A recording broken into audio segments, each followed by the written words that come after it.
Nous sommes avec Monsieur Joseph Delwart qui est un des pères fondateurs de la foire verte de Serfontaine. Alors cette foire verte, avant d'être à Serfontaine, c'est toute une histoire, Monsieur Delwart. Je me souviens, plus de 20 ans, vous vous occupez de cet événement. Alors c'était au départ à Silorieux, si je me trompe. Oui, tout à fait. Merci de nous rappeler un peu d'histoire. C'est vrai que ça fait donc 23 ans maintenant que nous sommes sur le projet. Nous avons circulé de Silorieux à Serfontaine sur le site des Séchoirs, qui maintenant est devenu une zone commerciale. Et donc nous avons arrêté notre nomadisme, on peut dire. Et nous sommes maintenant fixés à l'ancien terrain de football à Serfontaine. Et donc c'est là sur 6 hectares et demi, en pleine nature, que nous développons l'ensemble de nos activités ces 2 et 3 août. Oui, alors il y aura un petit peu de tout et on va en parler dans quelques instants. Nous sommes avec Monsieur Joseph Delwart. Nous sommes ici à Serfontaine. Vous entendez d'ailleurs le clocher de l'église. Monsieur Delwart qui est organisateur de la foire verte qui se déroule les 2 et 3 août à Serfontaine. Alors c'est une foire qui s'articule autour des produits de bouche, mais pas que ça. Il y aura notamment une partie équestre. Oui, donc le savoir-faire de bouche, l'artisanat aussi, les métiers d'antan, la découverte de la nature, l'occasion de partir de notre site pour aller visiter les lacs de l'Odeur à pied, à cheval ou en vélo. Tout ça est accompagné de beaucoup de festivités, de concours de chevaux, de spectacles équestres, avec donc des partenaires de la région. Et donc pour la famille, pour les enfants, c'est l'occasion de découvrir tous ces spectacles-là et tout ce savoir-faire.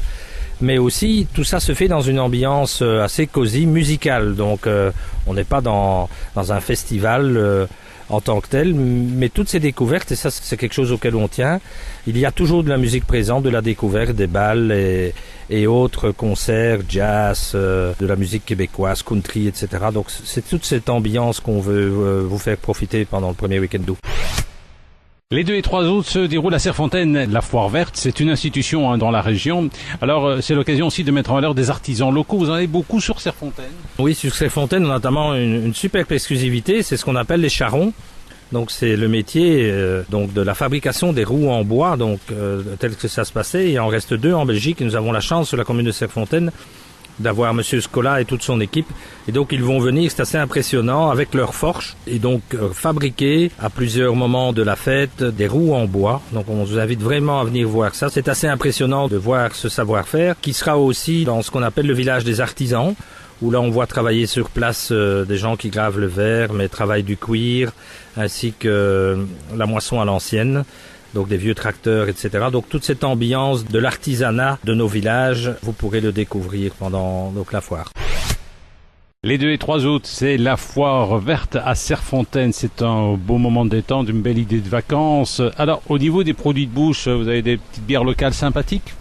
Oui, nous avons les brasseries locales, pour les citer. Vous connaissez la brasserie de Silorieux qui a fait partie donc de l'histoire aussi de la foire verte. Donc les bières qui valorisent derrière les céréales anciennes telles que l'épeautre et le sarrasin. Ce sont des produits bio aussi que nous avons, fromage de chèvre, fromage de mouton, fruits, légumes. Donc tout cet espace bio est fait d'ailleurs avec la Fédération des producteurs bio de Wallonie, l'UNAP. Et bien entendu des produits de bouche qui nous viennent d'ailleurs, de Bourgogne, des produits québécois aussi. Mais plus classiquement, nous avons des liqueurs, des apéritifs. Ce sont des producteurs qui sont de Nîmes, de Florène, de Métais. Nous en avons aussi de la région de Mons. Mais l'Entre-Sambre-et-Meuse est principalement privilégié pour les produits de bouche. Oui. Nous étions avec Monsieur Joseph Delwart, coordinateur de la foire verte de Serfontaine qui aura lieu les 2 et 3 août prochains. Vous m'avez expliqué tout à l'heure, vous envisagiez de pérenniser l'événement, c'est-à-dire que ce ne serait pas qu'un événement sur l'année, mais vous voudriez quand même que ce soit une vitrine. Mais oui, parce que bon, maintenant, on peut presque entre guillemets s'enorgueillir quand même d'avoir des milliers de visiteurs chaque année qui viennent visiter ce magnifique site qui est aux sources des lacs de l'Odeur, donc à l'éco-vitrine, où il y a d'ailleurs des sentiers pédagogiques qui sont développés maintenant, qui sont visitables. Tout ça c'est fait avec la division des eaux et forêts de la région wallonne et les cercles naturalistes de Belgique. Et donc nous voudrions proposer aux visiteurs qui découvrent ce beau site une fois par année de venir le revoir ou d'amener d'autres personnes à d'autres moments pour se balader. Il y a des prairies sauvages à découvrir. Il y a aussi tous les arbres. Il y a une multitude d'arbres et de plantes sauvages assez rares d'ailleurs. Elles sont indicatées botaniquement. Il y a moyen de se balader. Et c'est la porte d'entrée des lacs de l'Odeur. Donc là-bas, nous comptons, au-delà de notre événement, ce qu'on appelle développer le projet de l'éco-vitrine aux sources de l'odeur. C'est un de nos objectifs en tant qu'organisateur. Et ça avance bien ce projet, il est bien mis en place?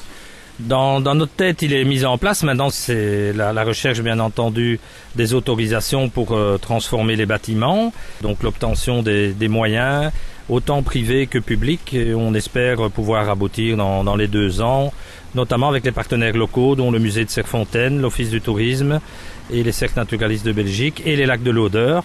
Donc voilà, les partenaires sont autour de la table et le bureau économique de la province de Namur, que j'oubliais. Donc c'est tous ces partenaires-là qui vont, d'ici les 2 ans, proposer aux visiteurs des activités à l'année. Merci, et je vous rappelle donc la Foire Verte, c'est les 2 et 3 août prochains à Serfontaine.